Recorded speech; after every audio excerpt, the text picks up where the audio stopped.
देखिए, मैं समझ सकती हूँ कि शहीन ने उस दिन जो कुछ कहा होगा वो बहुत कड़वा होगा, लेकिन कोई भी लड़का इस तरह से एक झगड़े की वजह से तो घर बार नहीं छोड़ के जाता ना। तो प्लीज आप अपने घर के मसाइल का जिम्मेदार हम लोगों को ना ठहराएं। नहीं, नहीं ठहरा रही आपको जिम्मेदार, इट्स फाइन। लेकिन फिर आपका यहाँ अस्पताल आने का क्या मतलब लूं मैं?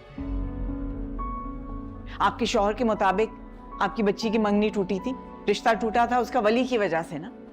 आपकी बेटी का तो कोई कसूर ही नहीं था उसके अंदर, वली का सारा कसूर था। इतना बड़ा झगड़ा आपके घर में हो गया, इतना जुल्म हुआ आपकी बेटी के ऊपर, फिर भी उसी लड़के से मिलने के लिए अस्पताल आ गई है।